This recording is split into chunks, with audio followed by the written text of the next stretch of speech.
Und jetzt verliert Amerika mit absehbarer Sicherheit diese Leitwährungsfunktion des US-Dollar. Dann infizieren sich die verschiedenen Segmente des Kreditmarktes gegenseitig und das Ergebnis ist Chaos. Und dann geht die ganze Kette wie so eine Laufmasche auf. Das heißt, dann ist es mit dem Petrodollar erledigt und dann ist auch die Leitwährungsfunktion des Dollar erledigt. Ich fürchte, wenn sich das in seiner ganzen Schönheit entfaltet, dann wird also 2007 so eher so eine Art Pfadfinderparty gewesen sein.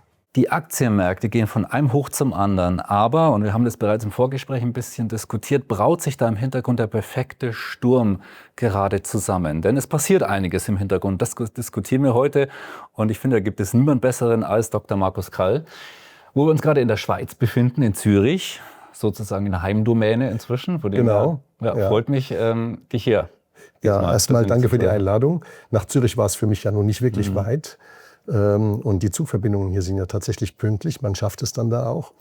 Und ja, ich freue mich auf unser kleines Gespräch, weil die Entwicklungen galoppieren ja. Man hat so das Gefühl, jedes Mal, wenn wir miteinander reden, hat sich in der Zwischenzeit die Geschwindigkeit verdreifacht oder verfünffacht, in einigen Teilbereichen sogar noch mehr. Also es scheint jetzt wirklich auf einen interessanten Punkt rauszulaufen. Der perfekte Sturm trifft es, glaube ich, ganz gut. Ja, also wir haben einige Themen, deswegen ich würde sagen, wir starten gleich. Also zum einen mal, der Yen musste gerettet werden, die USA ist eingesprungen und jetzt muss man ja wissen, Japan ist ja auch einer der größten US-Anleihenkäufer und das war sicherlich auch der Grund, warum sie den Yen gestützt haben und die USA nicht verkauft. Jetzt die Renditen und die Zinsen der US-Staatsanleihen sind stark nach oben gegangen.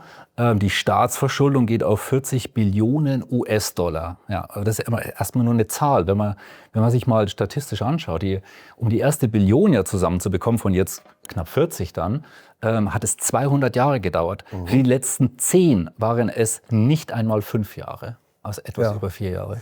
Das heißt, also was passiert da? Und ist das ein Paradigmenwechsel oder kann das dann alles wieder wegdiskutiert werden? Also ein bisschen überzeichnet die Zahl 200 zu 50 schon, ne? Weil natürlich eine Trillion vor 50 Jahren oder eine Billion, amerikanische Trillion vor 50 Jahren war eine andere Hausnummer als heute. Einfach inflationsbereinigt. Ja, wir haben in diesen 50 Jahren, seitdem hat der Dollar so, je nachdem wie man es misst, zwischen 70 und 95% an Kaufkraft verloren. Wenn man sagen wir mal, so 95% annehmen würde, dann wären das damals von der Kaufkraft her auch schon 20 Billionen gewesen. Also der nominelle Wert überdramatisiert es ein bisschen. Zeigt aber auch wirklich diese Entwertung, die wir sehen. Ganz genau. Jemand bezahlt dafür. Und diese Aufblähung auf 40 Billionen ist natürlich trotzdem nicht von schlechten Eltern, weil es ist ja nicht nur so, dass es in absoluten und auch in kaufkraftbereinigten Zahlen gewachsen ist. Da sind nämlich 40 immer noch mehr als 20. Und wenn es nicht 95 sind, sondern nur 70, dann ist das Verhältnis auch wieder ein anderes. Also es ist auch real massiv angestiegen. Und gleichzeitig sehen wir an diesem Wertverfall, dass die Leitwährungsfunktion des Dollars natürlich nur über die Entwertung des Dollars funktionieren kann. Das ist so im Prinzip so, ich habe mein Defizit, ich schaufel alles rein, bezahle mit frisch gedruckten Dollars, aber die frisch gedruckten Dollars inflationieren dann das Geld und entziehen dem Ausland die Kaufkraft, die Güter zurückzukaufen, wenn man so will. Und das hat natürlich aber auch fürs Inland Folgen. Das heißt, diese Entwertung bedeutet, jemand bezahlt es. Und jetzt hat Amerika, glaube ich, eine Zwickmühlensituation erreicht. Und zwar, weil dieses jemand bezahlt es, das war bisher zum allergrößten Teil der Rest der Welt, eben über die Leitwährungsfunktion. Und jetzt verliert Amerika mit absehbarer Sicherheit diese Leitwährungsfunktion des US-Dollar. Das heißt, ich kann den Inflationsschaden nicht mehr so einfach exportieren. Und damit bleibt der Inflationsschaden am eigenen Volk hängen. Das heißt, jetzt kommt die Rechnung.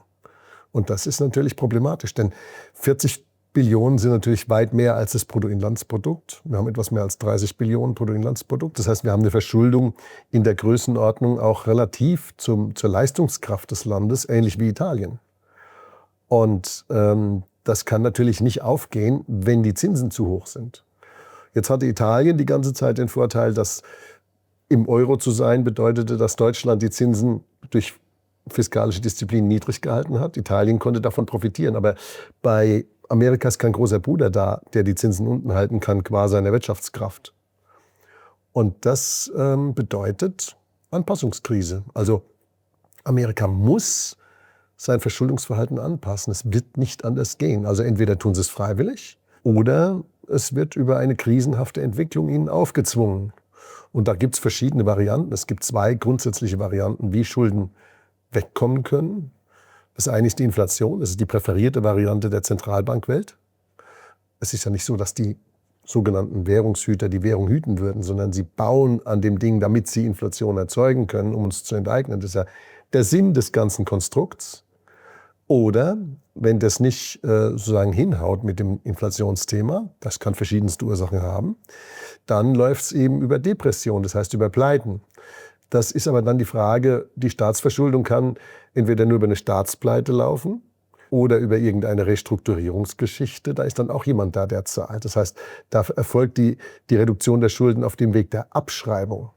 Und das bedeutet natürlich, dass das Ganze dann nicht auf den Staat beschränkt bleibt, sondern dass auch Unternehmensschulden ins Schleudern kommen werden. Wenn erstmal die Kreditmärkte in schweres Fahrwasser kommen, das zeigt die Erfahrung, dann infizieren sich die verschiedenen Segmente des Kreditmarktes gegenseitig. Und das Ergebnis ist Chaos. Ja, das, was wir 2007 schon mal ansatzweise gesehen haben. Aber ich fürchte, wenn sich das in seiner ganzen Schönheit entfaltet, dann wird also 2007 so eher so eine Art Pfadfinderparty gewesen sein. Also sprich, wir könnten jetzt vor einer größeren Krise stehen. Ich würde da vielleicht auch gerne auf den Nahen Osten eingehen. Wir hatten auch gerade drüber gesprochen. Du hast auch gesagt, du bist schon auch überrascht, wie lang sich das Ganze zieht. Ja, und das ist wie so ein Kaugummi. Und Trump scheint da so ein bisschen festgefahren zu sein. Wenn wir uns jetzt auch anschauen, es gibt ja noch interessante Entwicklungen hinten dran. Also Saudi-Arabien ist ein großer Player dort. Die kümmern sich jetzt mehr und mehr selber um ihre Sicherheit. Vertrauen jetzt nicht mehr so auf die USA oder können nicht mehr so darauf vertrauen, wie es vorher der Fall gewesen ist. Ich nenne es jetzt mal mit der NATO-Mekka oder Mekka-NATO, wo sie sich ja zusammengetan haben mit Pakistan, was ein Schwergewicht ist dort, Atommacht. Und genauso mit der Türkei, was auch eine der größten Armeen der NATO darstellt. Und Ägypten als 4. Schwergewicht kommt vielleicht noch mit dazu. Ja, und derweil bedroht Trump durchaus mal Länder wie den Oman, wenn die nicht richtig mitspielen. Also es passiert unglaublich viel im Hintergrund und es verschieben sich die Tektonen. Die Oman-Geschichte ist natürlich mehr so eine Art, wie soll ich mich ausdrücken, politische Zote. Ja? Also den Oman, der nun wirklich niemandem je was zuleide getan hat, mit Vernichtung zu bedrohen, wenn er nicht bei Gewehr bei Fuß steht und Fifi macht, das ist natürlich schon ein bisschen lächerlich, das muss man leider sagen. Du weißt, ich bin nicht negativ zu Trump, gar nicht. Also vor allen Dingen im Vergleich zu Biden und Harris und was da sonst so alles noch an Linkspolitik in Washington gelaufen ist, auf keinen Fall. Aber das ist natürlich schon ein bisschen lächerlich. Das Problem ist aber, dass diese ganze Geschichte ja eng mit unserem Inflationsproblem und mit dem Kostenproblem der 40 Billionen Schulden verknüpft ist. Und zwar, weil natürlich am Ausgang dieses Krieges hängt die Frage der Leitwährungsfunktion des Dollar. Der Krieg wurde überhaupt nur angefangen wegen der Leitwährungsfunktion. Weil, wir hatten es, glaube ich, mal in einer unserer letzten Interviews diskutiert. Es ist ja so, dass der Petrodollar das Hauptverteidigungsinstrument der USA ist gegen die Fähigkeit der BRICS, die jetzt da ist, eine goldgedeckte Währung zu etablieren. Der Petrodollar ist deswegen so wichtig, der bedeutet, dass im Grunde genommen jeder, der Öl einkauft, das in Dollar bezahlen muss.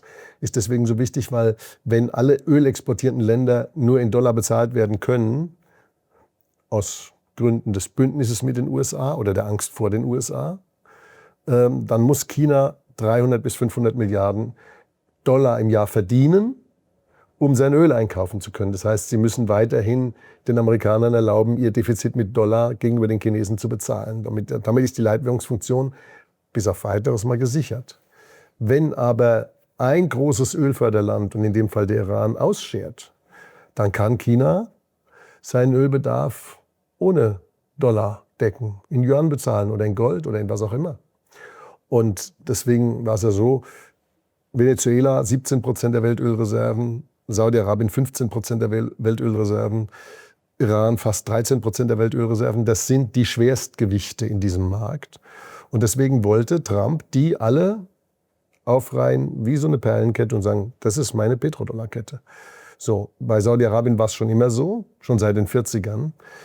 Venezuela hat er relativ schön und schnell diszipliniert gekriegt. Das war ja fast vergnügungssteuerpflichtig, sich das anzuschauen, dieser Maduro-Slapstick, anders kann man es ja fast nicht mehr nennen. Und am Iran scheint er sich jetzt die Zähne auszubeißen. Und jetzt kommt das Problem. Nicht nur fehlt dann der Iran mit seinen 12-13% Volumen an den gesamten Weltölvorräten, sondern wenn er es nicht schafft, dann verliert er gleichzeitig die Saudis, die er nicht mehr schützen kann, weil dann hat er den Krieg da unten verloren.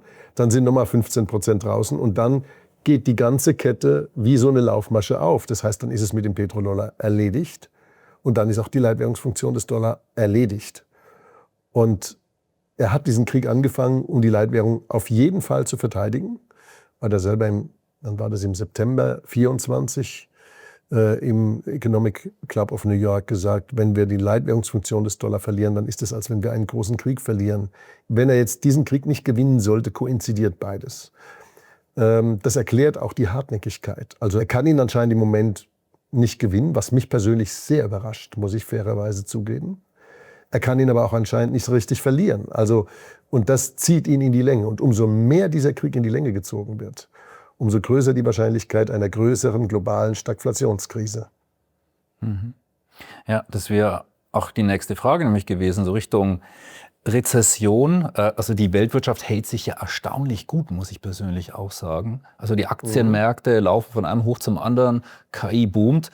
Also was sind die nächsten Szenarien und in welche Richtung kann das gehen? Also das mit dem die Weltwirtschaft brummt, das ist ein sehr differenziertes Thema. Insgesamt wächst die Weltwirtschaft, aber es ist nicht so sehr, also sie wächst heterogen, sie wächst in Amerika, auch durch die künstliche Nachfrage der Überschuldung. Das ist in gewissem Umfang ein Strohfeuer dabei. Und sie wächst in China und in Russland, wo die marktwirtschaftlichen Voraussetzungen stimmig sind. Sie wächst nicht in Europa, da ist im Grunde genommen die große Stagnation ja schon seit Jahren angesagt. Und in China und Amerika kommt hinzu, es gibt einen realen KI-Boom.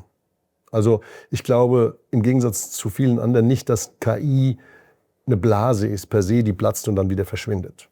Es mag zwar sein, dass es da zu einer Überhitzung kommt und dass es da Korrekturen gibt, aber das wird sich auf Sicht von 3, 4, 5 Jahren alles ausbügeln. Und zwar deswegen, weil KI ist nicht in erster Linie eine Revolution, weil da irgendwas ganz Neues kommt, sondern KI ist eine Revolution, weil sie alle anderen Industrien produktions- und produktivitätsmäßig revolutionieren wird. Es gibt keine Industrie und keine Dienstleistung, deren Produktivität nicht im 3-stelligen Prozentbereich wachsen wird mit KI. Ich erlebe es ja selber. Also ich bin jetzt ja nur ein kleiner Krauter mit meiner Firma und mit meinem bisschen Publizistik, was ich da mache. Und wenn ich mir mal anschaue, wofür wende ich Arbeit auf? Und da kann ich so sagen, dass ich in der Vergangenheit so 60% meiner Arbeit war Analyse. Ich bin also hergegangen, habe Daten gesammelt, habe die ausgewertet, habe Regressionen gemacht, habe mir Gedanken gemacht über ökonomische Zusammenhänge und habe dann meine Schlussfolgerungen gezogen und sie hingeschrieben. Und wenn ich mir heute anschaue, wie schnell das geht mit KI beim Datensammeln und beim Datenauswerten, dann würde ich mal sagen, dann hat sich in dem Bereich meine Produktivität mindestens verzehnfacht, wenn es reicht. Also was ich heute an einem Tag mache, da habe ich früher einen Monat dafür gebraucht. Und ich arbeite deswegen noch genauso viel, weil natürlich die Ansprüche an die Qualität der Analyse steigen, die Ansprüche des Publikums steigen, das ist ja auch alles in Ordnung. Aber letzten Endes, wenn ich diese Qualitätsverbesserung, die mit dieser Produktivitätssteigerung verbunden ist, nicht liefern kann, dann verliere ich im Wettbewerb, weil da andere auch da draußen sind, die KI benutzen können und die ihren Verstand hoffentlich beieinander haben und gute ökonomische Analysen machen. Und das ist nur ein Beispiel. Das ist ein winziges, kleines, sag mal, Service-Segment, was da betroffen ist. Und wenn sich da so ohne weiteres, und das ohne, dass ich jetzt einen großen KI-Kursus gemacht hätte, ich habe mich da einfach reingefuchst.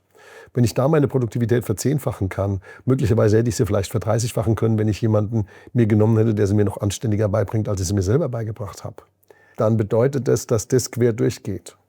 Durch Forschung und Entwicklung, durch Produktion, durch Produktionstechnik, durch Logistik, einmal alles. Ja, also das geht einmal durch die gesamte Produktivität durch. Und diese Revolution, auf die setzt auch beispielsweise der Bessent und andere Finanzeinflussträger in Amerika, die sagen, wir müssen jetzt schuldentechnisch vor diesem Ding herlaufen. Wir müssen jetzt schneller unsere Produktivität steigern, bevor uns die Welle da hinten mit den Schulden erwischt. Das ist die einzige Chance, die wir haben. Und wahrscheinlich stimmt das. Wenn wir uns den Aktienmarkt anschauen, wir haben ja, wenn wir den Buffett-Indikator anschauen, die Marktkapitalisierung zum Bruttoinlandsprodukt, sind wir auf Höchstständen.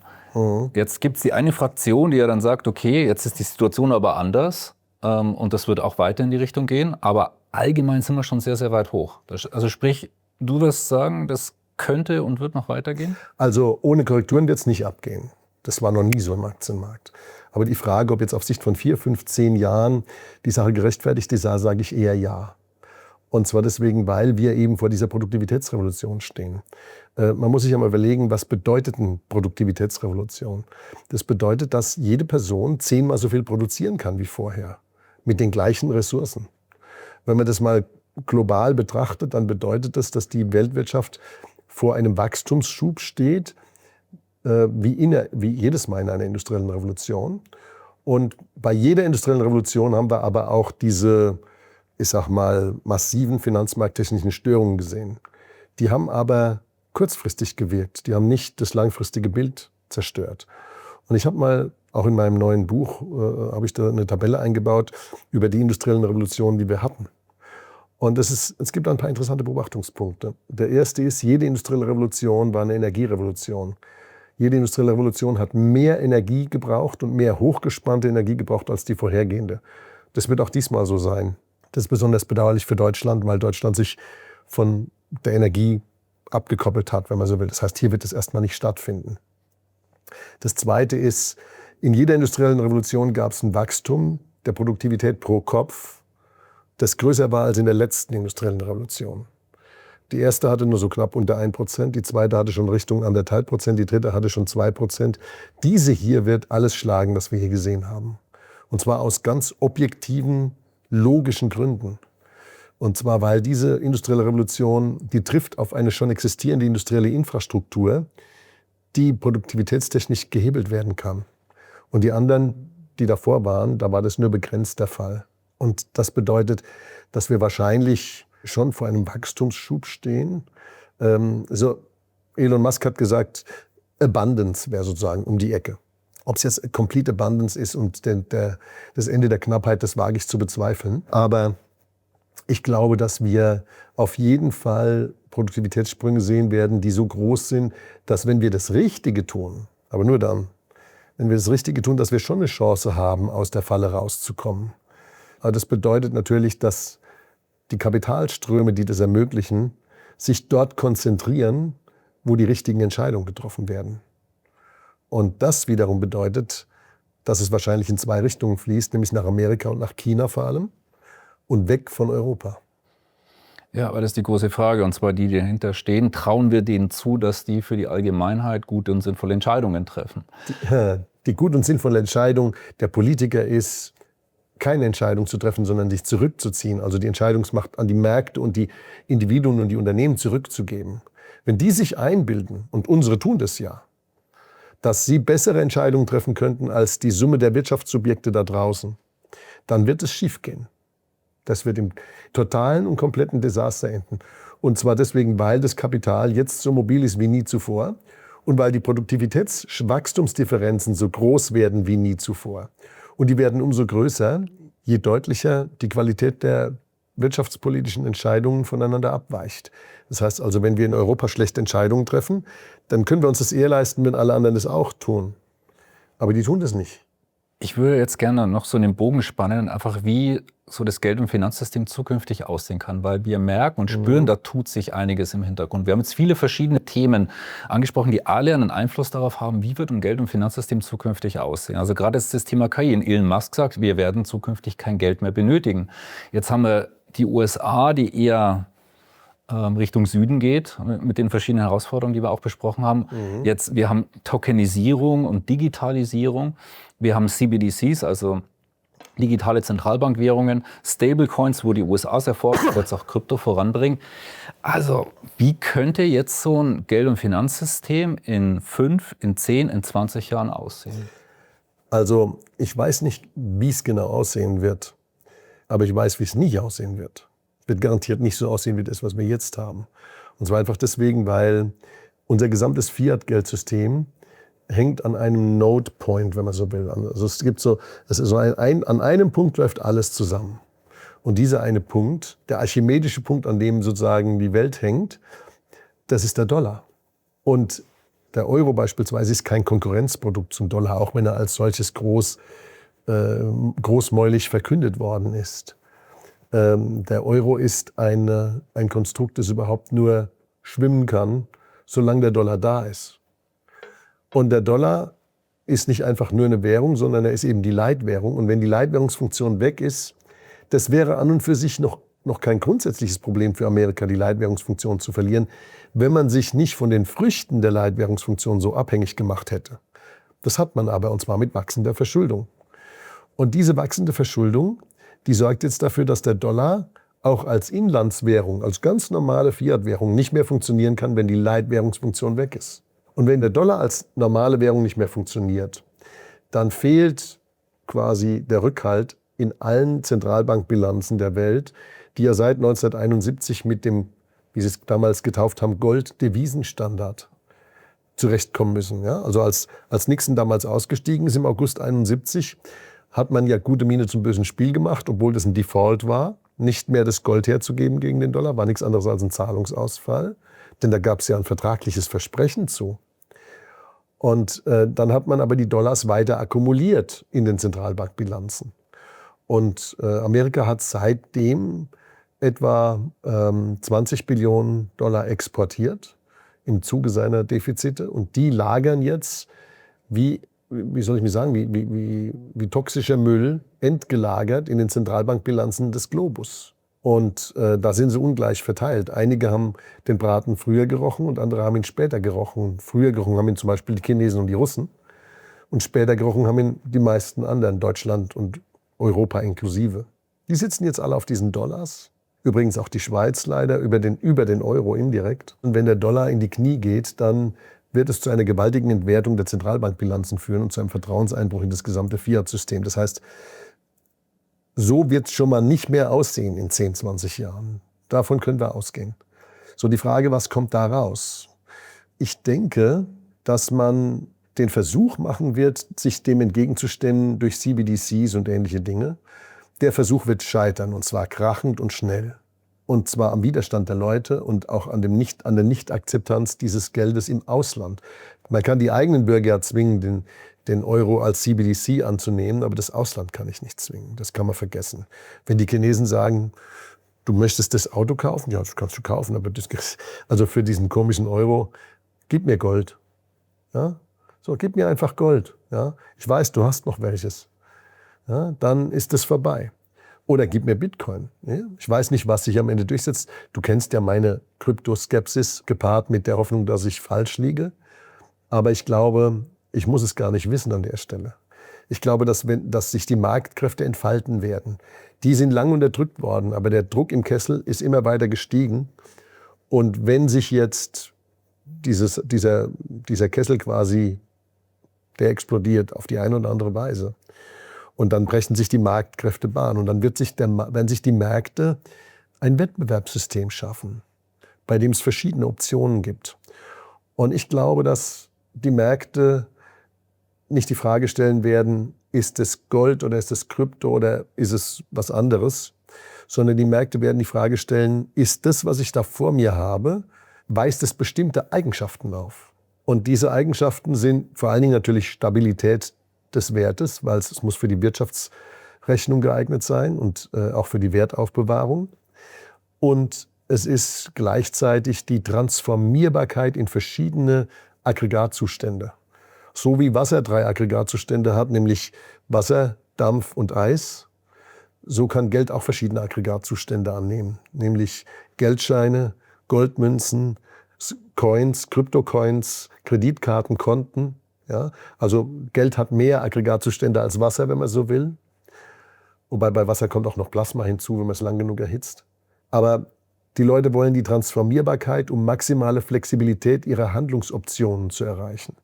Denn Optionen haben einen Wert an sich für die Menschen. Und deswegen glaube ich, dass die Märkte rumexperimentieren werden. Alle möglichen Leute werden mit allen möglichen Ideen kommen und manche davon werden sich durchsetzen. Und ich glaube, dass diejenigen sich durchsetzen, bei denen die Leute zu den geringsten oder minimalsten oder möglichst gar keinen Kosten zwischen diesen verschiedenen Varianten hin und her switchen können. Je nachdem, weil manchmal, es gibt Situationen, wo zum Beispiel die Virtualität und die schnelle Transportierbarkeit von Coins, also von Kryptocoins, ob das wichtigste Element ist. Zum Beispiel dann, wenn ich abhauen muss oder wenn ich einen globalen Zahlungsverkehr abwickeln muss. Und es gibt Situationen, wo beispielsweise die Substanz von Edelmetall das Wichtigste ist, nämlich dann, wenn es da draußen rappelt und ich sozusagen mich einbunker und sage, da draußen fliegen die Granaten, ich sitze in meinem Bunker mit dem Ding. Und dann gibt es wieder unterschiedlichste Varianten, wann ich was gebrauchen kann. Aber ich will die Optionen. Also das heißt, der Markt wird sich wahrscheinlich über die Optionsstrukturen ein System suchen, bei dem das Switchen zwischen diesen verschiedenen Varianten am billigsten wird für alle. Wie das dann genau aussieht, das kann ich noch nicht sagen. Aber ich bin ja auch nicht der Markt. Ich muss auch nicht so schlau sein wie der Markt. Ja, und wir werden es auch beobachten und wieder updaten. Was wir gesehen haben historisch, also Gold hat immer funktioniert, vielleicht in einer Art digitalen Goldform. Bitcoin wird auch eine Rolle spielen. Wir werden sehen, welche exakt. Und in Form von Digitalisierung, und auch zumindest kann man davon partizipieren, Aktien. Also hast du vielleicht noch den einen oder anderen konstruktiven Vorschlag? Also wie geht man jetzt damit um, weil wir alle ja nicht wissen. Also es ist ja alles irgendwie ein großer Nebel erstmal, der sich ja nach und nach lichten wird. Also ja, der Nebel wird sich nach und nach lichten. Ich glaube, man ist immer dann am besten aufgestellt, wenn man intellektuelle Bescheidenheit übt. Und intellektuelle Bescheidenheit heißt Diversifikation. Diversifikation ist nämlich im Kern nicht nur eine Glättung meiner Portfolio-Performance, auch wenn diese ganze Performance-Theorie schon was hat, diese ganze Portfolio-Theorie, Entschuldigung, sondern Diversifikation ist vor allem auch eine Rückversicherung gegen den eigenen Irrtum.